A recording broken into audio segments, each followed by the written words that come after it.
10 times WWE got cold feet and changed their mind. Number 10. Shawn Michaels as a heel.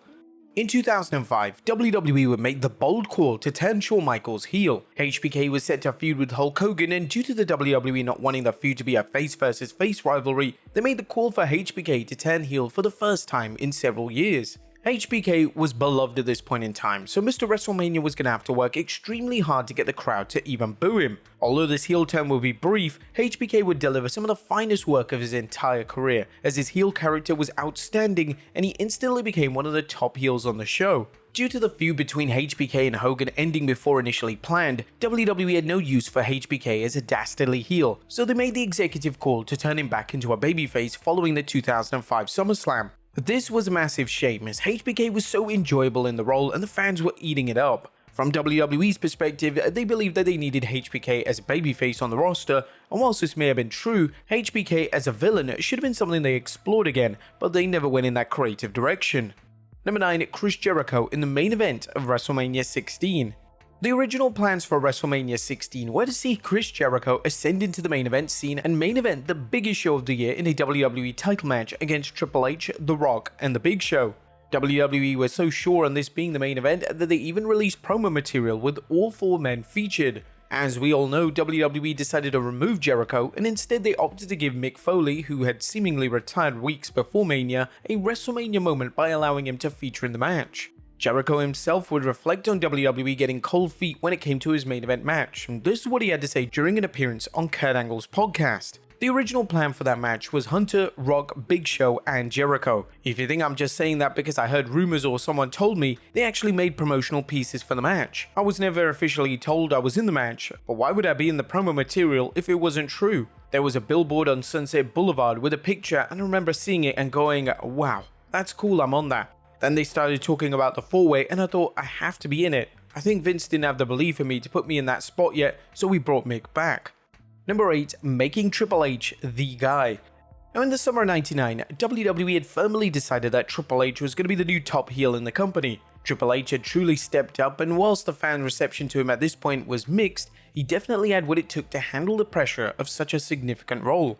The game was initially booked to win the title at SummerSlam in '99, however WWE changed direction at the last minute and instead they had Mankind walk out with the prestigious gold following a triple threat showdown between the game, Mankind, and Stone Cold Steve Austin. It's believed that Austin didn't think that the game was ready, and these rumors were somewhat validated when Triple H pinned Mankind on Raw the next night to capture the title, as it was almost as if Austin didn't want to take the L. They would then be in two minds when it came to Triple H over the next few months, as he was booked with inconsistency and he would even drop the title twice in late '99 to Vince McMahon and The Big Show respectively. Eventually in 2000, an acclaimed feud with Mick Foley cemented Triple H's status as a top heel in the company, and the rest, as they say, is history.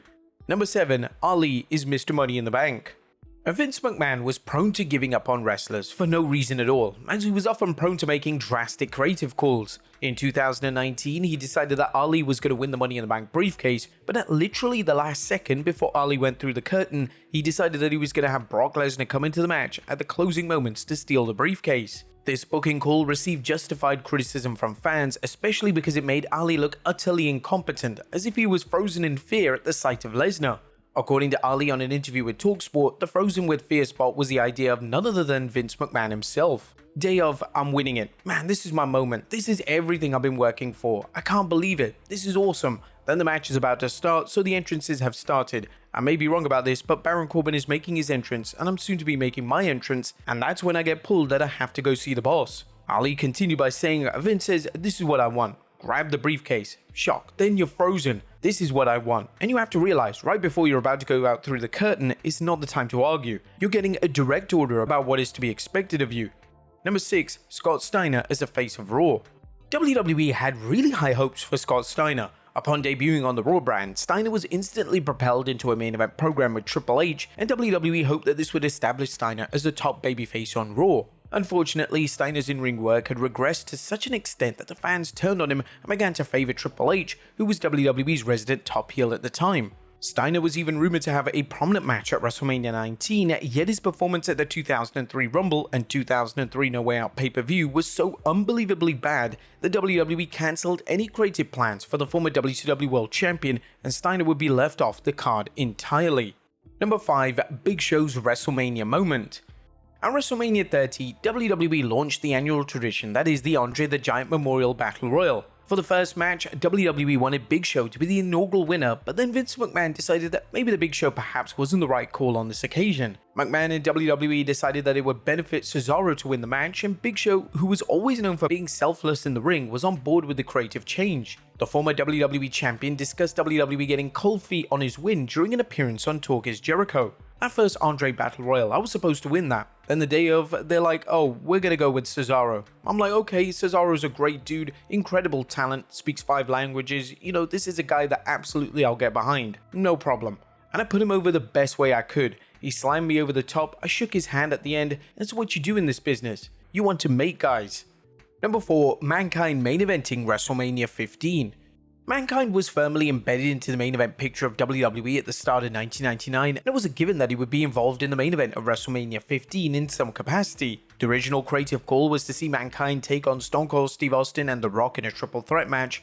However, unfortunately for Mankind, WWE decided that a singles match between Austin and The Rock was the direction they should go in.